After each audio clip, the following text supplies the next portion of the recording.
प्रदोष के समय पर, उससे पहले लक्ष्मी और दरिद्रता फिर भ्रमण पर निकलती है।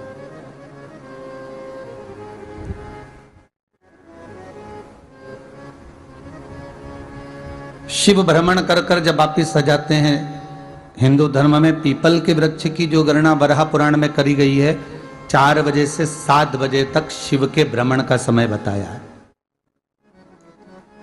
शाम को। तो 7 बजे से लेकर फिर रात्रि 9 बजे तक लक्ष्मी और दरिद्रता फिर भ्रमण पर जाती है। इनका एक समय निश्चित है महाराज। भ्रमण कर कर आ जाना।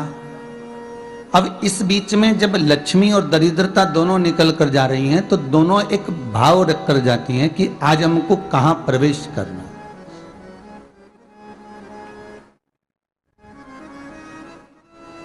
आज हमें किस जगह पर प्रवेश करना है, आज हमें कहां पहुंचना है, आज हमें किस जगह जाना है। और जिस नगर में जिस मार्ग से लक्ष्मी और दरिद्रता निकल कर जाती है, ये दोनों का जब निकलना होता है, इनको स्थान दिया गया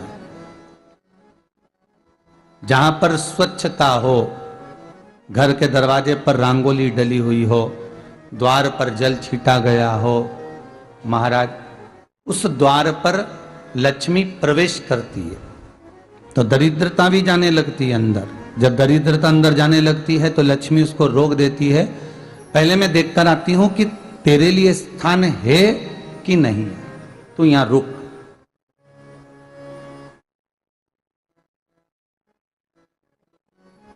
कुछ देर तक दरिद्रता बाहर खड़ी रहती है और लक्ष्मी जी की बड़ी बहन जब दरिद्रता बार बार अंदर जाने का प्रयास करती है तो लक्ष्मी जी कहती हैं, जीजी तू इतनी बड़ी होकर तुझे मालूम है तू तेरा सम्मान होना चाहिए, आदर होना चाहिए, और तू अंदर चली जाए और कोई तेरा सम्मान ना करे तो कितना बुरा लगेगा, इसलिए तू बाहर खड़ी रहे। मैं अभी आई। अंदर जाती है और जब लक्ष्मी जी भ्रमण कर लेती हैं, अंदर प्रवेश कर कर आती हैं, और प्रवेश कर कर आती हैं तो दरिद्रता पूछती है चले अंदर। तो लक्ष्मी जी कहती हैं, तुझे मालूम नहीं है क्या जीजी कि जिस घर में मैं प्रवेश कर जाती हूं उस घर में फिर दरिद्रता नहीं जा सकती, क्योंकि ये तेरा वचन था, ये तेरा वचन था। अपन दोनों का जब मंगल विवाह हुआ था, मेरा विवाह जब नारायण के साथ में हुआ और तुम्हारा विवाह जब दुस्साह मुनि के साथ हुआ, दरिद्रता का विवाह दुस्साह मुनि के साथ हुआ। जब अपना दोनों का विवाह हुआ था तो अपन दोनों ने एक वादा करा था कि जिस घर में लक्ष्मी प्रवेश कर जाएगी उस दिन फिर दरिद्रता नहीं जाएगी, और जिस घर में दरिद्रता प्रवेश कर जाएगी उस घर में फिर लक्ष्मी नहीं जाएगी। अब जब मैं अंदर देख कर आ गई हूं तो तू अंदर नहीं जा सकती, अर्थात लक्ष्मी के चरण जिस घर में पड़ गए उस घर में फिर दरिद्रता प्रवेश नहीं कर रही। चलते चलते फिर दरिद्रता ने देखा और लक्ष्मी जी इसको लेकर गई, और लक्ष्मी जी ने देखा कि इसके दरवाजे पर जल नहीं छीटा गया, इसके दरवाजे पर ना रंगोली डली है, इसका द्वार साफ नहीं हुआ है, इसके द्वार पर दीप नहीं है, इसके द्वार पर कलश नहीं है, इसके दरवाजे पर ढेर सारा कचरा पड़ा हुआ है, कोई श्वान कोई कुत्ता गंदगी भी कर कर चला गया है, कहीं बिल्ली ने गंदगी कर रखी है, कहीं जीवों ने कुछ गंदा गिरा रखा है। तो फिर लक्ष्मी जी कहती है, जी जी अब मैं होकर आ गई थी ना, अब तू जा, तू होकर आ। और दरिद्रता प्रवेश करती है तो अंदर जाकर क्या देखती है दरिद्रता कि इतनी सवेरे से मैं घूमने इनके दरवाजे पर आई और ये तो सब चादर तान के चकाचक गुर्राटा भर भर कर सो रहे हैं। तो दरिद्रता कह देती है, तुम्हारा भाग्य ही बेकार है, तुम्हें क्या करूं, तुम ऐसे ही सोते रहो।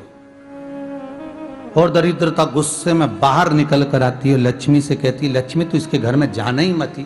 तो दरिद्रता को कहती है, जीजी तेरी बात नहीं मानूंगी क्या मैं? लक्ष्मी जी बोली, मैं तेरी बात नहीं मानूंगी, बिल्कुल नहीं जाऊंगी इसके घर में, तू चिंता मत कर, चल आगे चले। फिर आगे बढ़े। ये लक्ष्मी और दरिद्रता का प्रवेश है। आपके घर का द्वार आपके घर का दरवाजा। फिर निवेदन करूंगा एक बहुत सुंदर बात, हमें महाराष्ट्र से सीखना चाहिए, हमें साउथ से सीखना चाहिए, दक्षिण से। जिस समय पर भक्ति देवी यमुना जी के घाट पर रो रही थी अपने पुत्र ज्ञान और वैराग्य को गोदी में लेकर, समय देवऋषि नारद ने प्रश्न किया था कि तुम कहां पर पोषित हुई हो, तुम्हें ऊर्जा कहां से प्राप्त हुई? तो कहा मैं गुजरात से तो चली हूं। और वहां से चलती चलती भक्ति देवी कहती है मैं बहुत दुखी होकर, बूढ़ी होकर, द्रवित होकर, बड़ी दुख में वहां से चलते चलते जब मैं महाराष्ट्र में पहुंची तो मैंने वहां जाकर देखा कि वहां पर लोग हर पल हर घड़ी ब्रह्म मुहूर्त में उठकर स्मरण करते हैं, नाम जाप करते हैं और दरवाजे पर जल छीट कर रंगोली डालते हैं। तो कह रही है कि वहां पर मैं थोड़ी अवस्थावान होने लगी, वहां मुझे अच्छा लगने लगा। फिर जब मैं और आगे पड़ी, दक्षिण में जब पहुंची, वहां पर जाकर मैंने देखा कि सुबह से उठकर मंगलाचरण, मंगला स्तोत्र और वेदों की ध्वनि होने लगी। वहां पर मैं और आनंदित हो गई। हमें कुछ चीजें महाराष्ट्र से सीखना चाहिए कि वहां रहने वाले जो भगत हैं, वारकरी संप्रदाय के जो भक्त होते हैं, वैष्णव जो धर्म के भक्त होते हैं, उनका नियम है सवेरे के समय घर में पानी है कि नहीं है, पर जब भी वो घर का दरवाजे के बाहर थोड़ा ना थोड़ा पानी तो छींट ही देते हैं। और छींटने के बाद फिर वहां पर अपने यहाँ तो दिवाली पे रंगोली बनती है जी, और वहां पर रोज की रंगोली बन जाती है कि कभी हो सकता है परमात्मा राह भूल कर हमारे घर में प्रवेश कर जाए, इसलिए वहां प्रतिदिन की रंगोली, प्रतिदिन।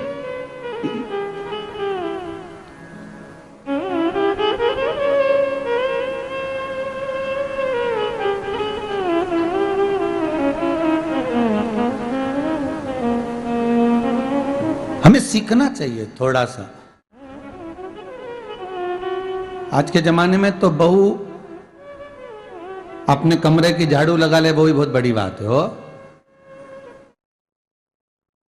खड़ी खड़ी बहू ये देखती रहेगी कि नौकरानी सही से झाड़ू लगा रही, वहां से लगा के लाओ, इधर से हेड के ले जाओ, वहां से कचरा सोरो, वहां से पोछा लगाओ। खड़ी रहेगी, उंगली से बताती रहेगी, पर इतना नहीं बनेगा कि सेविका से, नौकरानी से, दासी से कह दे कि तू मम्मी पापा के कमरे की लगा ले, मैं मेरे कमरे की लगा लूंगी, तू जा उधर।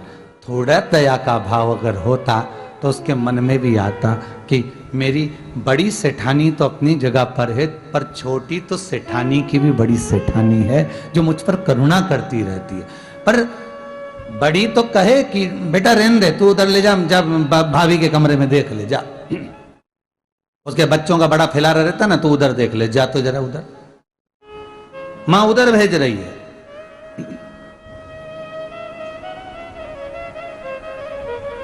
थोड़ा सेवा का भाव हमारे भीतर हो। और एक निवेदन तो हमेशा करा है और अब आज भी करता हूं, पूरे घर की सफाई करवाओ, पूरे घर में तुम पोछा झाड़ू जो चाहे करवाओ, मना नहीं है। पर एक निवेदन है, रसोई घर के अंदर बहू और बेटी ही जाकर भोजन बनाए तो अन्नपूर्णा सदा कृपा करती है महाराज। बहू और बेटी ही।